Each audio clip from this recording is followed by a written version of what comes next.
नमस्कार। आज हम डिस्कस करेंगे इंपॉर्टेंट कंप्यूटर के क्वेश्चन। आप जानते हैं कि एचपीआरसी के द्वारा जूनियर ऑफिस असिस्टेंट का एग्जाम लिया जाएगा, पटवारी का एग्जाम, पंचायत सेक्रेटरी का एग्जाम, आने वाले टाइम में क्लरिकल के एग्जाम होंगे, हाई कोर्ट का क्लर्क का एग्जाम है।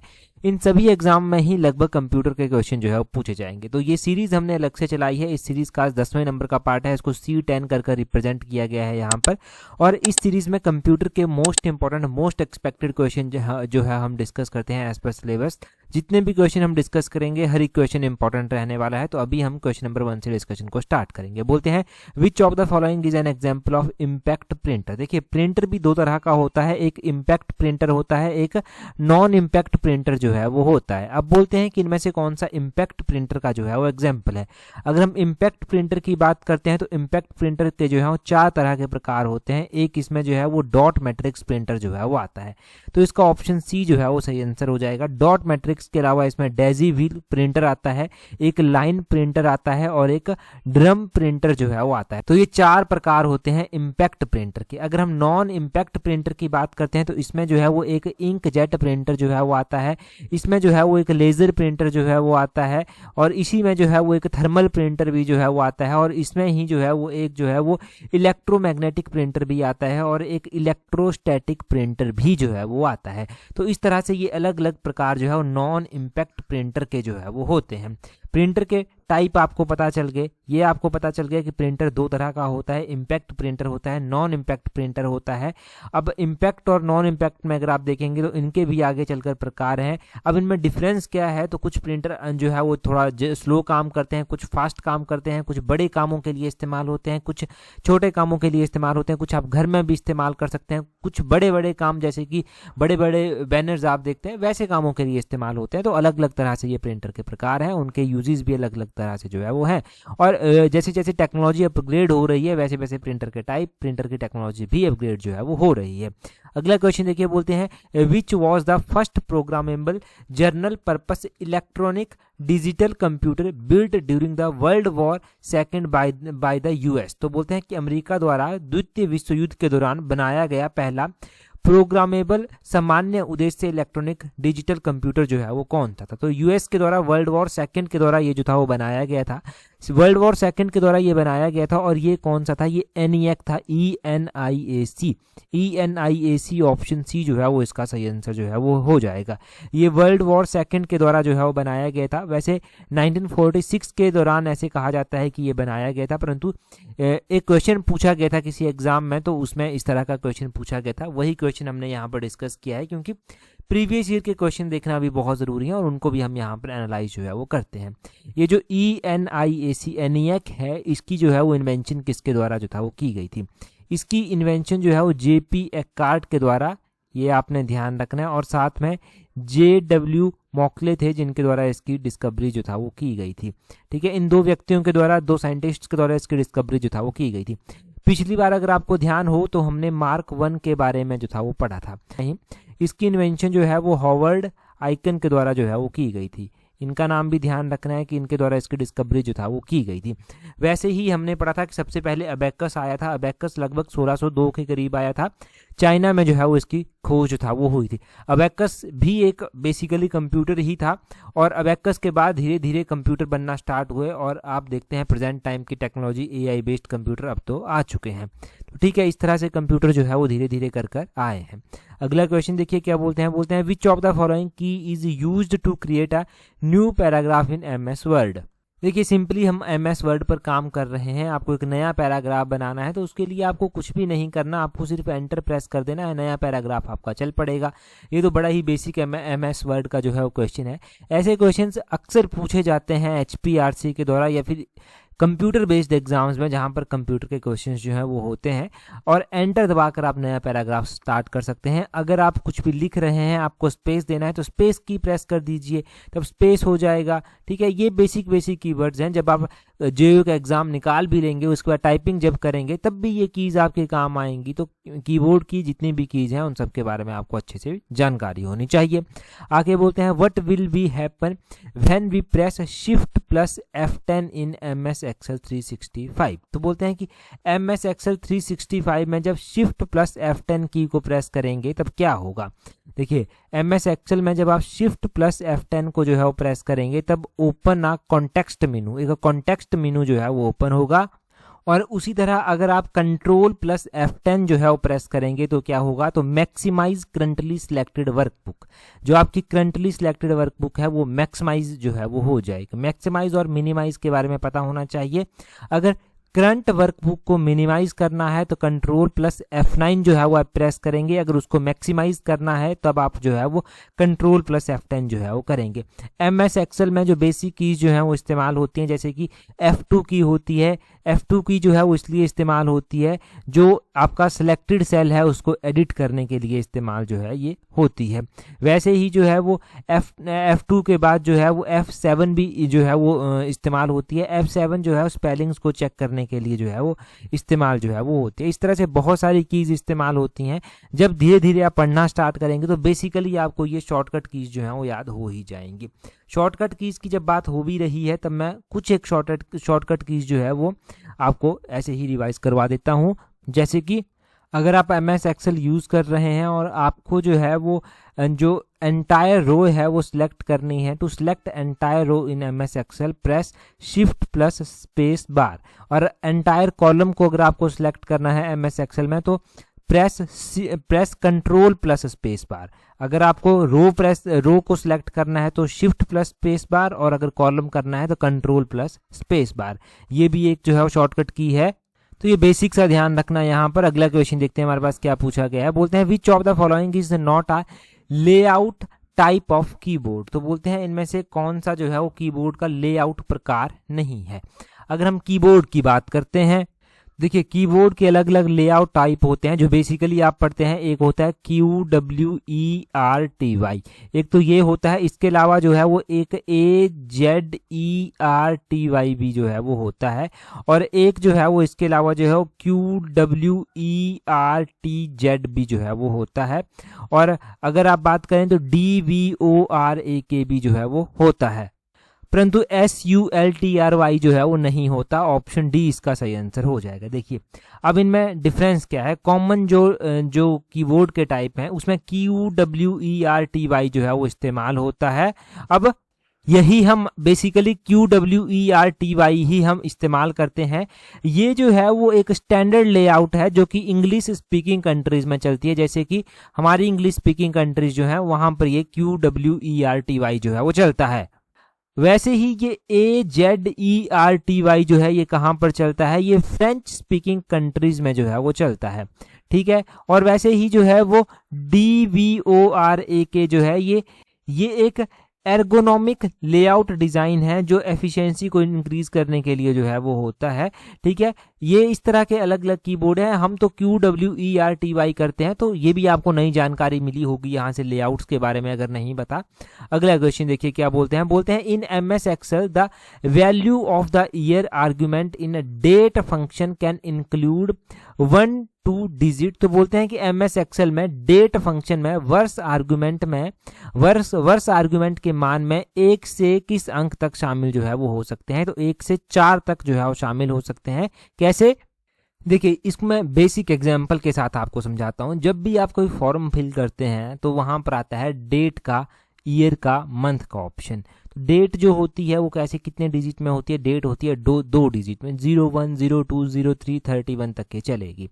मंथ जो होगा वो कितना होगा, वो भी 01 से लेकर 12 तक जो है वो चलता है। वैसे ही ईयर जो होता है वो 4 डिजिट में होता है, जैसे कि आपकी डेट ऑफ बर्थ हो गई, या फिर प्रेजेंट टाइम में जो ईयर चला हुआ है जैसे 2026 चला हुआ है तो ये 4 डिजिट में जो है वो आता है। ये ऐसे बेसिक जो है वो इसको समझिए, तो ये 4 जो है वो इसका सही आंसर होगा। आगे बोलते हैं with reference to computing which of the following order is correct. तो बोलते हैं कि अगर कंप्यूटर के संबंध में हम बात करते हैं तो यहाँ पर बोलते हैं which of the following order is correct, कि इनमें से कौन सा ऑर्डर जो है वो करेक्ट है। अब देखिए यहाँ पर आपको पता होना चाहिए कि जो साइन बीच में इस्तेमाल हो रहे हैं ये कौन से साइन है। ये ग्रेटर देन का साइन जो है वो इस्तेमाल हो रहा है। यहाँ पर MB GB TB KB जो है वो दिया गया है। तो इनमें अगर आप सबसे बड़ा देखेंगे तो सबसे बड़ा होगा TB होगा। TB के बाद जो है वो GB होगा, टेराबाइट होगा, गीगाबाइट होगा, और उसके बाद जो है वो MB होगा मेगाबाइट, और उसके बाद KB होगा किलोबाइट। ठीक है, ऐसे जो है ये होगा। तो MB देखिए, सबसे पहले TB है, फिर GB है, फिर MB है, फिर KB है। ऑप्शन बी जो है वो सही आंसर इसका हो जाएगा। मतलब हुआ terabyte is greater than gigabyte, gigabyte बड़ा है मेगाबाइट से, मेगाबाइट बड़ा है किलोबाइट से। देखिए 1 किलोबाइट जो होता है वो 1024 बाइट्स के बराबर जो है वो होता है। 1 मेगाबाइट जो होता है वो कितने के बराबर होता है, वो 1024 किलोबाइट के बराबर जो है वो होता है। वैसे ही सो एंड सो ऑन जो है वो चलता रहता है। 1 GB जो होता है वो 1024 मेगाबाइट के बराबर होता है। 1 TB जो होता है वो 1024 गीगाबाइट के बराबर होता है। TB के बाद पेंटाबाइट आता है, पेंटाबाइट को PB जो है वो लिखते हैं, उसको PB जो है वो लिखा जाता है। 1 PB 1024 टेराबाइट के बराबर होता है। PB के बाद भी अगर कुछ आता है तो PB के बाद जो है वो आता है एक्साबाइट कर इसको EB जो है वो लिखते हैं। और EB जो है वो एक EB जो है वो 1024 पेंटाबाइट के बराबर होता है। वैसे ही EB के बाद जो है वो कुछ आता है तो वो है जेटाबाइट। जेटाबाइट जो है वो कितने के बराबर होता है, उसको ZB कर लिखते हैं, 1024 एक्साबाइट के बराबर होता है। और उसके बाद उसके बाद जो है वो योटाबाइट आता है, उसको YB कर जो है वो लिखते हैं। 1 योटाबाइट 1024 जीटाबाइट के बराबर जो है वो होता है। ऐसे सो एंड सो ऑन कर जो है ये चीज़ें चलती हैं। अगला क्वेश्चन देखेंगे, परंतु अगला क्वेश्चन हम डिस्कस करें उससे पहले अगर आप तैयारी कर रहे हैं अपने अपकमिंग पंचायत सेक्रेटरी के एग्जाम के लिए, पटवारी के एग्जाम के लिए, तो आप हमारी कॉम्प्रिहेंसिव टेस्ट सीरीज के स्लॉट 4 के साथ जुड़ सकते हैं, जिसका लिंक नीचे डिस्क्रिप्शन बॉक्स कमेंट बॉक्स में जो है वो दिया गया है। देखिए अगर आप तैयारी सीरियसली कर रहे हैं, मान लीजिए आपने टीचर का एग्जाम भी भरा हुआ है, तो ये एक ही स्लॉट है जो आपके इन सभी एग्जाम को अच्छे से कवर कर देगा। अब टीचर के एग्जाम के लिए तो 1-2 महीने बच गए हैं, क्या ही तैयारी उसके लिए जीके की जाएगी। तो इसे स्लॉट 4 को ज्वाइन कीजिए, यहाँ से आप जीके पढ़ सकते हैं आराम से। स्लॉट 4 से जीके पढ़ लीजिए, जब टीचर का पेपर हो जाएगा तो उसके बाद पंचायत सेक्रेटरी पटवारी के लिए जो है वो स्विच कर सकते हैं।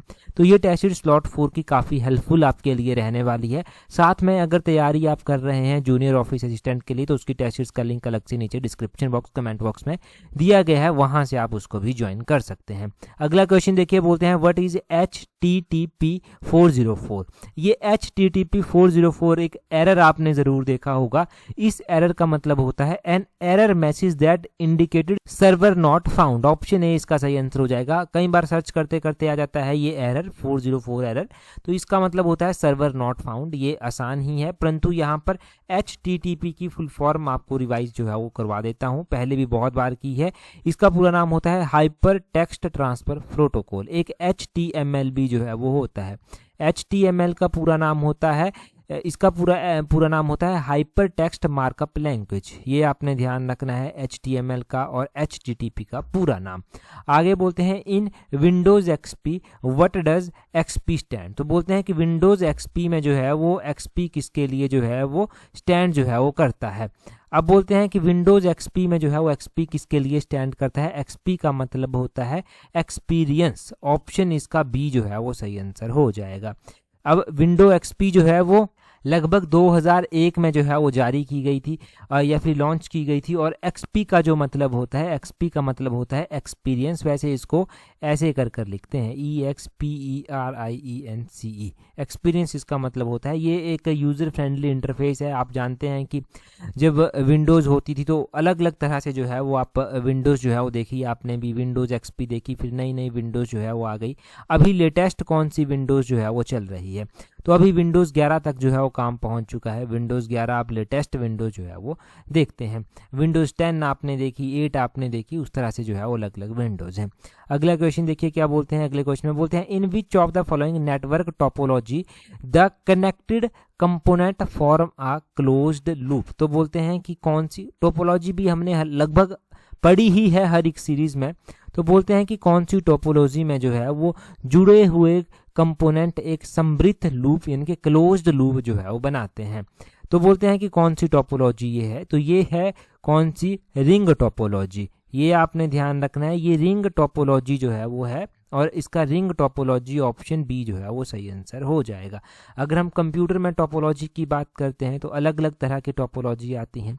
एक तो आती है स्टार टोपोलॉजी, जिसके ऊपर बहुत सारे क्वेश्चन अभी तक पढ़ चुके हैं। ये स्टार होता है बेसिकली इस तरह से होगा सर्वर, और उसमें ये स्टार कर ऐसे ऐसे कंप्यूटर जो है वो जुड़े होते हैं, ठीक है, ये कंप्यूटर जुड़े होंगे। वैसे ही रिंग टोपोलॉजी आ जाती है। रिंग टोपोलॉजी में रिंग में कंप्यूटर जो है वो जुड़े होते हैं आपस में, यहाँ पर ऐसे ऐसे कर जो है वो जुड़े होते हैं, ठीक है, ऐसे ऐसे कर ये कंप्यूटर है। वैसे ही जो है वो रिंग टोपोलॉजी के अलावा जो है वो और कौन कौन सी टोपोलॉजी आती हैं, एक बस टोपोलॉजी जो है वो जाती है। बस आपने देखी है ना, एक ए सर्वर आ जाएगा और एक ऐसे ऐसे कर सवारियाँ बैठी होती हैं, तो यही जो है वो कंप्यूटर आपके हो जाएंगे, और यही जो है वो बस टोपोलॉजी जो है वो आती है। एक मैश टोपोलॉजी आ जाती है, इसमें मैसिंग जैसी होती है, थोड़ा मतलब आगे पीछे कर जो है वो हो जाता है, जैसे ऐसे ऐसे ऐसे कर जो है वो सर्वर अलग अलग तरह से जो है वो कनेक्ट होंगे, तो ये मैश टोपोलॉजी आ जाती है। एक स्टार टोपोलॉजी भी आती है जो हमने पढ़ी, जिसमें स्टार की तरह जो है वो जुड़े होते हैं, तो इस तरह से अलग अलग टोपोलॉजीज कंप्यूटर में जो है वो आती हैं। आगे बोलते हैं which of the following feature of MS word crosses the text by drawing a line through it. तो बोलते हैं कि MS वर्ड में निम्नलिखित में से कौन सी विशेषता टेक्स्ट को उसके बीच में से एक रेखा खींचकर क्रॉस करती है। तो देखिए टेक्स्ट को, जैसे ये टेक्स्ट लिखा हुआ है, अंडरलाइन मान लीजिए टेक्स्ट लिखा हुआ है, अब इसके बीच में एक लाइन जो है वो खींच देगी ये, ठीक है, इसके बीच में एक लाइन खींच देगी, तो ये बोलते हैं which of the following feature of MS word. तो ये कौन सा फीचर है, ये जो है वो स्ट्राइक थ्रू फीचर है, ऑप्शन डी इसका जो है वो सही आंसर हो जाएगा। अलग अलग तरह के फीचर जो है वो आते हैं कंप्यूटर में, और अगर आप कंप्यूटर के होम पेज पर जाएंगे तो वहाँ पर आपको ना एक नीचे जैसे मिलेगा ऐसे, जहाँ पर बोल्ड लिखा होता है, इटैलिक में ऐसे आई बना होगा, एक यू बना होगा अंडरलाइन कर और एक ए बी बना होगा ऐसे, और ऐसे कट लगा होगा। ये जो ए बी ऐसे कट कर लगा होता है यही स्ट्राइक थ्रू है, मतलब कोई भी वर्ड होगा तो उसको ये बीच से ऐसे काट देगा। आपके फ़ोन के कीबोर्ड पर भी ये चीज़ें होती हैं। अंडरलाइन का आपको पता है कि नीचे से अंडरलाइन कर देगा, बोल्ड का आपको पता है कि लेटर इसको बोल्ड कर देगा, इटैलिक का आपको पता है कि इटैलिक फॉर्म में ऐसे टेढ़े जैसे लेटर लिख देगा, ये होता है। आगे बोलते हैं विच standard protocol is most widely used in the internet. तो ये क्वेश्चन पहले भी हमने पढ़ा है कि कौन सा इंटरनेट प्रोटोकॉल सबसे अधिक इस्तेमाल होता है, तो ये TCP/IP प्रोटोकॉल है। TCP/IP प्रोटोकॉल इसका ऑप्शन बी सही आंसर जो है वो हो जाएगा।